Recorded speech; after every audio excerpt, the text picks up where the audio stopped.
There's something really sketchy going on here with Aston Martin, and it's really annoying me. And I'm not just talking about Lance Stroll being signed for them for 2025 and beyond, no.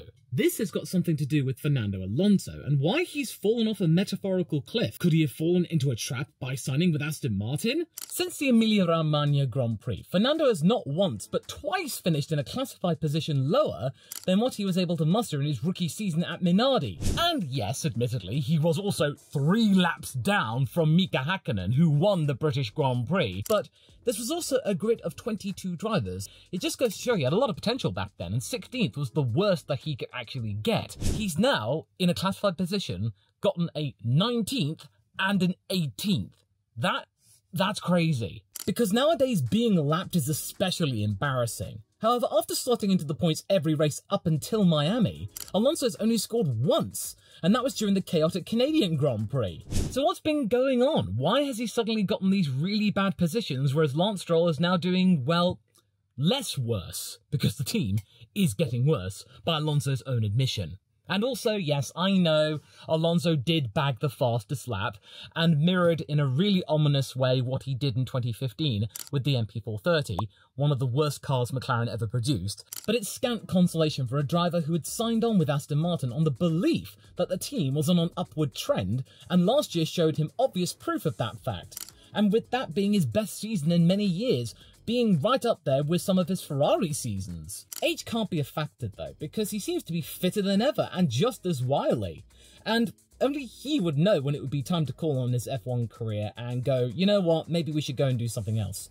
All of this off the back of him signing basically a lifetime partnership with Aston Martin as either a driver for their F1 team or as a representative and ambassador for the overall company for the rest of his life. Not to mention that he and Aston Martin are personally responsible for making the phrase "here to stay" now mean absolutely nothing, because everyone's doing it. But things were still looking rosy. Fernando was happy. He'd secured a place in F1 with a team that was going to be getting a Honda partnership, an exclusive one for 2026, and it meant that he could now decide when he would like to call it a day, and maybe go and focus on either starting a family, or maybe trying his luck at the Indy 500 again, since you can easily rock up to that race well into your 40s. Heck, the oldest person ever to have won the Indy 500 was Al Unser back in 1987 at the age of 47. Takuma Sato, not that long ago, won at the age of 43, the same age that Fernando is now. But this year, it's proven to be an absolute reality check.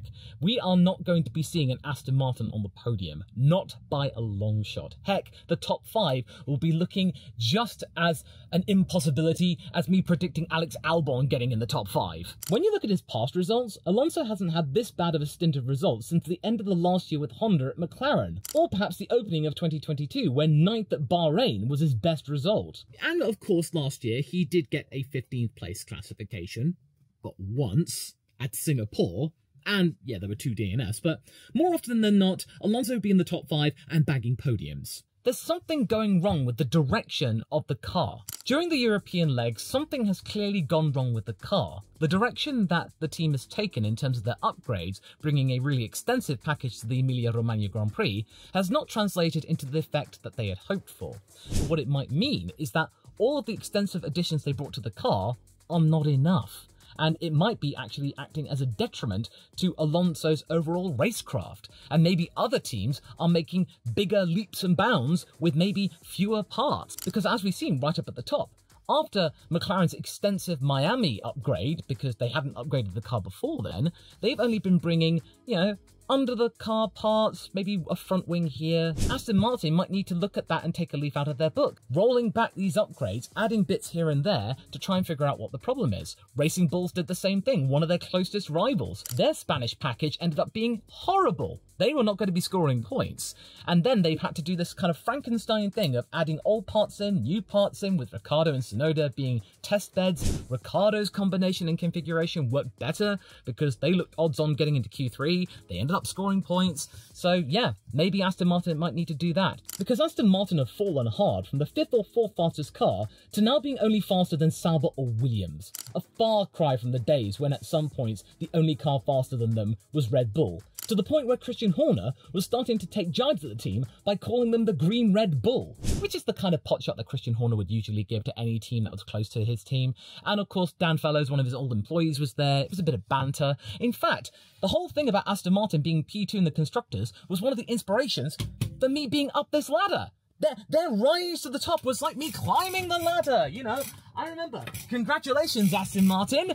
Oh, how things have changed badly. But Aston Martin's success has had its legacy, hasn't it? Oops. There goes my chance of being taken seriously as a proper motorsport journalist. The results that the team are getting now are not what Papa Stroll is looking for, and the team seems to be lost in terms of what to do next with the equipment and personnel they have right now. All of this coming about with Mike Crack just going to any journalistic website that would take him, going, "Oh no, we don't know what's wrong with the car, please somebody help us, please, anyone named Adrian and ending with Newey, save us from this catastrophe." Okay, I'm paraphrasing here, but this does seem like an open cry to any big personnel or staff member to try and save them from their ills. One thing is for sure though, the odds of Aston Martin suddenly turning things around and pulling a McLaren from 2023 are very slim, and that the team's biggest mission right now is not to suffer further embarrassment and potentially fall into the clutches of Haas and Racing Bulls. This is a genuine threat from a team which is also going through an identity crisis. Does it want to be a junior team like it was before, or does it want to be a successful team in its own right, using the best available talent it can find? Because the shareholders of Racing Bulls have no idea what they want, because now there's a chance they might lose Liam Lawson, but then Ricciardo's doing really well now, and he's actually scoring more points than Tsunoda and getting better results. It's a really confusing time for Racing Bulls. But right now, they are scoring more than Aston Martin are. Right now, Aston Martin don't look close to scoring points. They're lucky to get out of Q1. And on top of that, Alonso's not handling the updated AMR24 well at all, summed up by the clumsy error he had with Zhou Guanyu into turn 3, which saw the Spaniard hit with a 10-second penalty, with him admitting that, yeah, it was down to him locking up going into the corner, when he assessed that Zhou was playing chicken regarding DRS headed toward turn 4. Okay, Alonso accepted responsibility for that one, he got the 10-second penalty, but maybe this was a little bit of a Palmer karma from what happened in Australia, where he and Russell had that situation, Russell ended up out, and then Alonso was dumped with a 20-second penalty. And yes, I know this isn't part of the video topic, but I find it really interesting that Alonso was hit with a 20-second penalty for a situation where neither car collided, and then Verstappen got hit with a 10-second penalty when they did collide, and which steward was there for both races? I'm going to just leave that with you for the moment, but it either just shows that Alonso was punished too harshly, or Verstappen wasn't punished enough. But does it really matter? Because the overall mood of Alonso right now is not a good one. This has happened many times throughout his career, especially the latter half, when things haven't gone his way, or the team is struggling heavily. I don't think you need me to tell you about what happened in the final season he had with Ferrari, that being one of his annus horribilis, and then the entire situation at McLaren the second time around, where he became famous for his radio outbursts, and Formula One couldn't stop pumping out content almost every other week, having yet another Alonso soundbite. And then, of course, the second season with Alpine, where a combination of reliability issues, contract incompetency on the team's part, and Ocon being there led to many outbursts and frustrations aplenty. All of this being encapsulated at Abu Dhabi, when Alonso was just constantly saying on record that he couldn't wait to get out of there, and when he did get out of the car at the end of the race, he packed up his things and headed straight for the Aston Martin motorhome, when he then got into the AMR22 to take part in the young driver test. He was that keen to leave. Clearly something's going on when you get a driver who's usually quite chatty, vocal, enthusiastic and detailed with his thoughts, suddenly providing really short and cryptic sound bites, and usual descriptors such as pain come up more often than not about how things are going right now. And also, he's started to really rail against the team and saying, I want less talk from them and more results, and we're getting worse, and the best we can hope for is either 8th through 12th, and that being the absolute top of his estimates. And more often than not, they're at the bottom of the estimates, if not all the way down here. Hello, 13! And as other teams are able to figure themselves out in this era of F1 and have more good fortune with upgrades, Aston Martin either can't progress fast enough, or they end up going backwards. I personally think it's a little bit of both. The team is clearly updating the tools it has to offer, and it's already done a huge job in terms of updating things from what they were in 2020 to where they are now. There's still a fair ways to go. They still need to get more personnel, they've got a new wind tunnel coming in, there's also more capital coming in, they're going to be increasing their relationship with Aramco, Honda's coming in as their power supplier.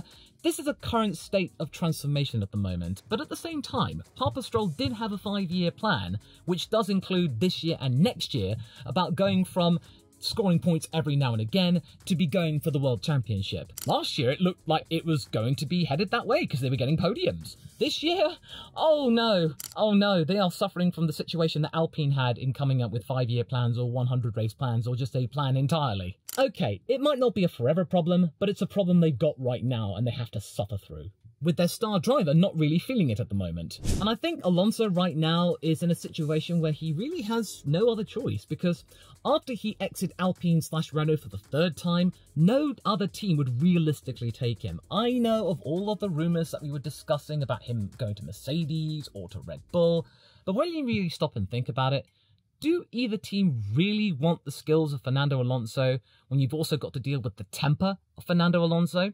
Oh, don't get me wrong. When things are going great, Fernando's your best friend, and he's probably one of the best drivers out there, and he's certainly very marketable and very, very popular. But when things aren't going so well, go back to McLaren through 2015 and 2018. So when it comes to his sudden dip in performance, I'm finding myself really reaching towards the foam of doubt here, because I think something sinister's going on here, and I don't like what I'm thinking right now, and I really hope that I'm wrong. So, disclaimer here, these are just my pontifications, but it's, foam for thought. For me, Alonso's dip in performance is a demonstration from Aston Martin to showcase that Lance Stroll is improving, and genuinely so, against a former world champion for the 2nd time. Because think about it, Sebastian Vettel was his teammate, and then he retired, and then Alonso his teammate, and he might be thinking about retirement when he thinks he's not good enough. It just seems really, really suspicious that these two men are being used to hype up the boss's son. And when you really couple that with all of the headlines that we have heard from Mike Crack, the team itself, from Alonso himself as well, him predicting that Lance Stroll will be the team leader once he retires, and that Mike Crack and the team are really happy with Lance Stroll's progress, and pointing out key reasons and his attention to detail and feedback being one of the reasons why Aston Martin kept him around, aside from the fact that the boss and he share the same surname. Every single time I hear these headlines, I'm just like, well, what are you on about? I don't go, oh, I see. Oh, that's a really good point, Mike. Thank you very much for letting me know and enlightening me about your decision. I never think that at all. And then let's not forget what Lance Stroll said about qualifying performance, that he had managed to match Alonso 4-4, and that people should just take that as they would. You really want people to like you, Lance? No, this is not the way to do it by just being this arrogant. No. But you can tell there is a really marked push from Aston Martin to showcase that Lance Stroll is there to stay, he's their talent for the future, and that Alonso is simply a benchmark. And oh yes, also as a marketing ploy. Because if you look really back to when Vettel and he signed up for Aston Martin, people weren't really sure about what was going on. And then when you think what happened back in 2020, when Sergio Perez was just dropped from the team despite doing so well for the team, as well as getting them their only victory as Racing Point or even as Force India, everyone was dead set against them. And then, of course, as we know, Red Bull came in with the save, and therefore in the PR department they were absolute heroes. And then Sebastian Vettel came in. It made Aston Martin a bit of a curiosity.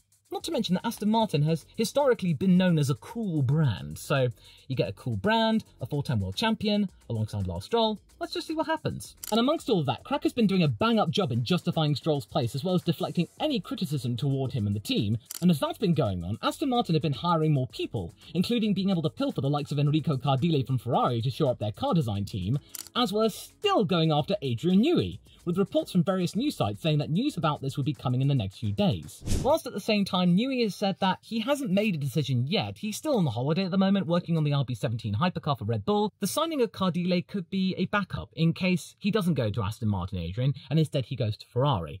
Because Cardile has shown that he can make a good car, so long as they don't rush the parts in, as we've seen with Ferrari lately.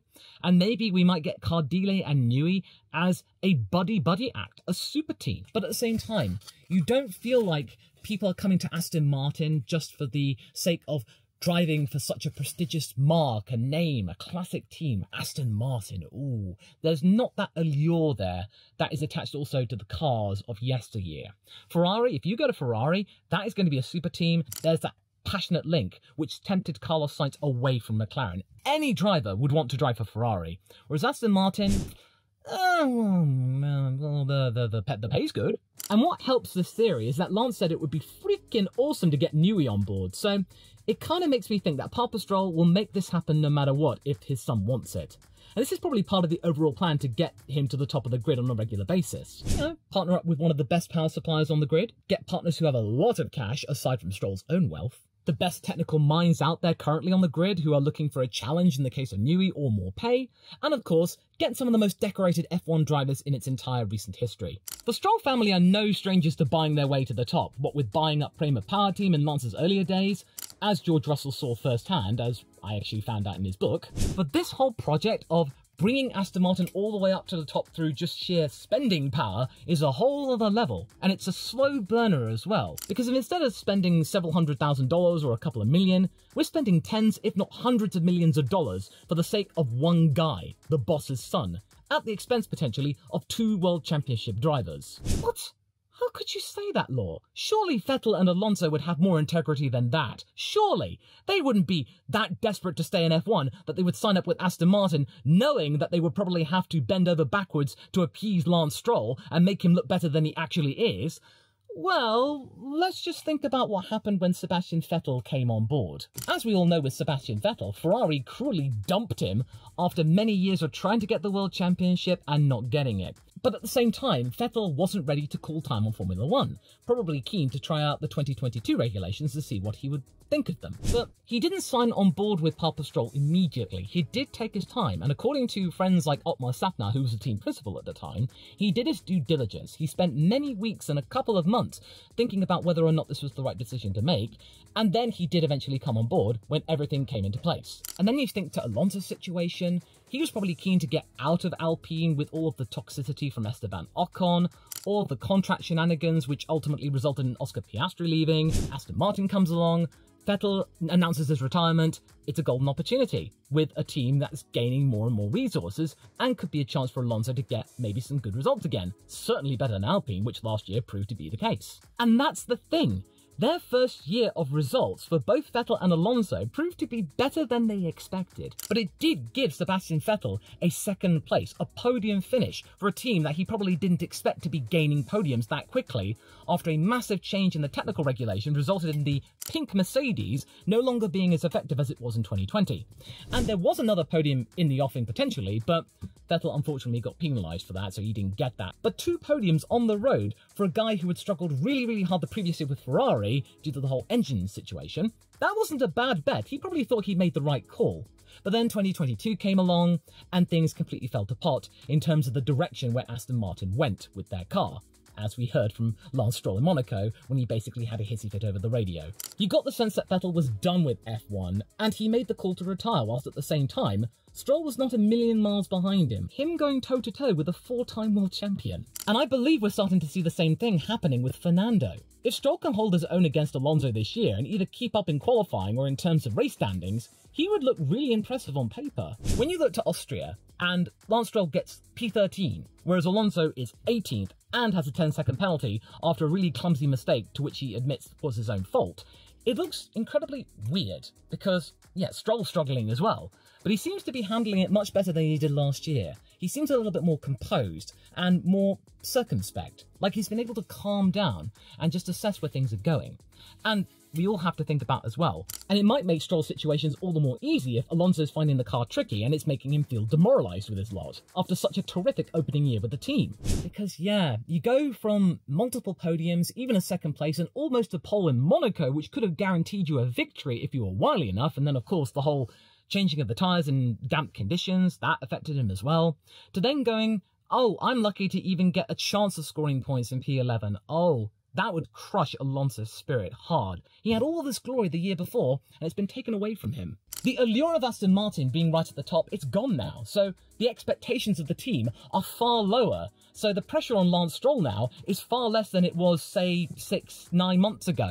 People were expecting him to be getting top 5 finishes, podiums. Right now, people will be surprised if he even gets a singular point. So that means people will be paying less attention on Lance Stroll's woes because the team itself is going through a miserable time of it. So hey, he's got a stay of execution. So maybe this drop-off in performance, it's not the worst thing for Aston Martin to deal with right now because, you know, ATR time, all that, less eyes on Lance Stroll, and Also making people think, oh, is Fernando past it? Oh, maybe Lance Stroll's not as bad as we thought.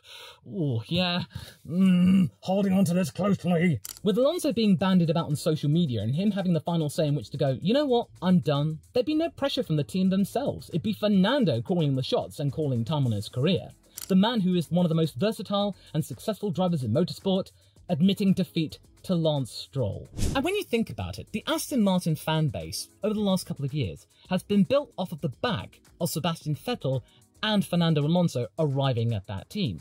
I became a McLaren fan outright when Fernando went to McLaren. I was a bit of a well-wisher supporter, what with Lewis and Jensen a few years ago, but I definitely became a full-on McLaren supporter at the worst possible time, but I stuck with them. And we are now seeing the benefits today. So I can easily understand why a lot of people who were Seb fans, Fernando fans, went over to Aston Martin because their favourite driver went there. And they probably stuck around for a while, despite Lance Stroll being there, and despite the merch prices for Aston Martin being absolutely ludicrous. In fact, this is a really worrying trend at the moment, because some partnerships with big-name fashion brands is getting ridiculous now, with Reese and McLaren, and Palm Angels at Haas. I don't know what Palm Angels is. Do you really expect me to spend over 500 quid on a t-shirt, Haas? No! But either way, I hope that Alonso can recover from this, and I hope he's smart enough to recognise that his current situation is that he's been granted a stay of execution in F1 to make the boss's son look good. But maybe he might be able to weather the storm and be there for when all of the acquisitions and staff hirings that Aston Martin have brought come good, because the most recent one is Andy Cowell, who is in charge of Mercedes High Power Performance, the engine side of Mercedes. He's now the, I believe, CEO of Aston Martin's F1 team itself, with Martin Whitmarsh being pumped out because obviously they're not doing well. He's now one of the first victims of Papa Stroll's ire, and Dan Fallows might follow suit if he's not careful. He might be easily demoted. At best, there might be a turn of fortune. The 2026 regulations might come Aston Martin's way. They might be right up there. Honda might power them to victory. Aramco might be able to give them the resources and the capital in which to get up there. And Lance Stroll would be right up there, profiting from it as well. And then eventually, in a longer format than in 2016 when he got the F3 Championship, Lance Stroll will be up there with victories because of the fact that car would, in theory, be that good. And the only way Lance would leave is if he decided that he was bored with F1 and wanted to go and do something else. Or if the shareholders and investors had collectively decided that enough was enough of this project. So, yeah, this drop-off from Alonso seems fishy, and I really hope that this is a temporary funk that Alonso is finding himself in right now, and I really hope that he rediscovers his mojo. But as some of my patrons over on my Discord server pointed out, Briatore being around at Alpine, and the fact that Faman had sacked so many people, means that that team is probably a completely different beast to what it was 2 years ago. Alonso back at Enston for a fourth time? Maybe, if they can't get science. And that whole situation with Alpine is something that I discussed in this video here, that you can go and watch right now. Maybe that team might not be so bad after all, with a German engine in it.